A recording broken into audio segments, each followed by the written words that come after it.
La mariée imposteur. Auteur Rohan Aravière. Chapitre 4. Veux-tu prendre une douche d'abord?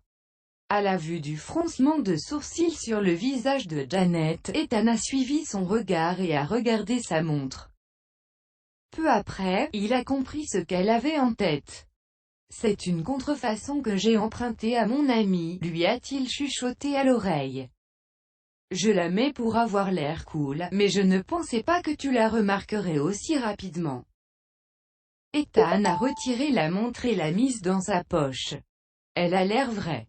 Janet a souri et a fait un pas en arrière, couvrant ses oreilles enflammées. Ethan s'était rapproché et elle pouvait sentir son souffle dans son oreille quand il parlait.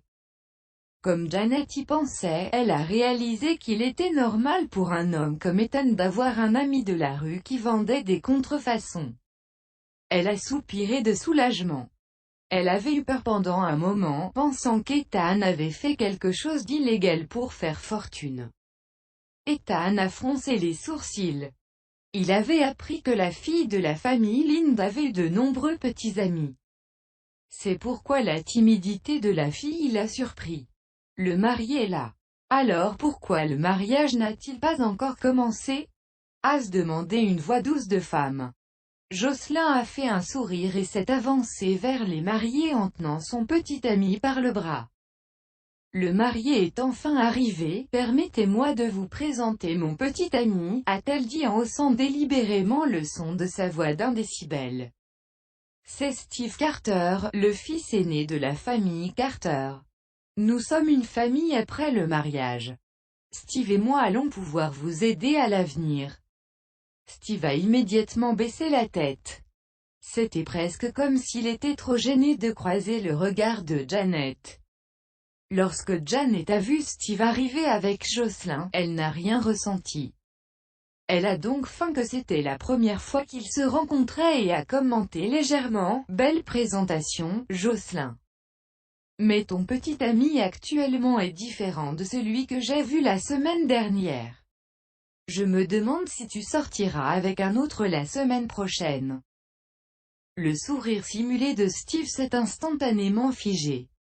Souriant d'un air embarrassé, Jocelyn a alors lancé à Janet un regard assassin et a rapidement changé de sujet.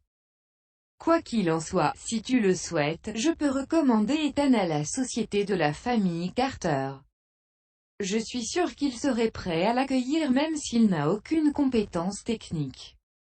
Peut-être qu'il peut travailler en tant que concierge ou nettoyeur. Après tout, il vaut mieux avoir un vrai travail que de vagabonder sans rien faire après s'être marié. Janet a jeté un regard nerveux à Ethan. De manière inattendue, il ne semblait pas se soucier de ces mots insultants. Il a tout simplement esquissé un sourire chaleureux et a fait un signe dédaigneux de la main. Non, merci. J'aime me balader dehors.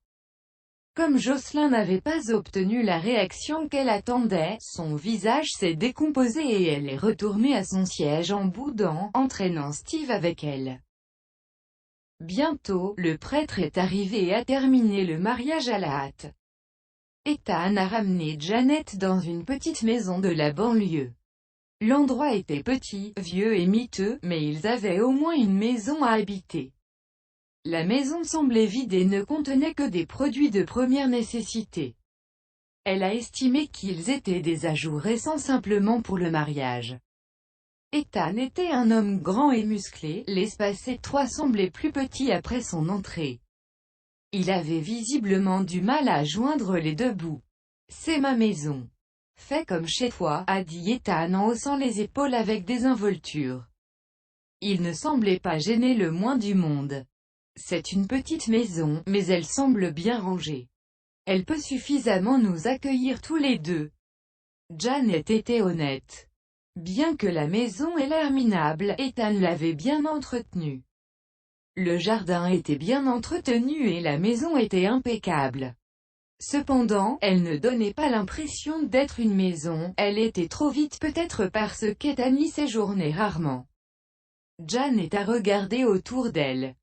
Elle a vu qu'Ethan avait enlevé sa veste de costume et l'avait posée sur une chaise en bois. Il déboutonnait sa chemise blanche. Elle a promené son regard sur son corps et a vu les muscles toniques sous sa chemise. On aurait dit qu'il s'entraînait régulièrement. Sentant son regard, Ethan a tourné la tête et a rencontré les yeux de Janet. Il s'est arrêté et a marché vers elle. « Tu as été occupé toute la journée. Veux-tu prendre une douche d'abord ?» a-t-il demandé en la regardant fixement.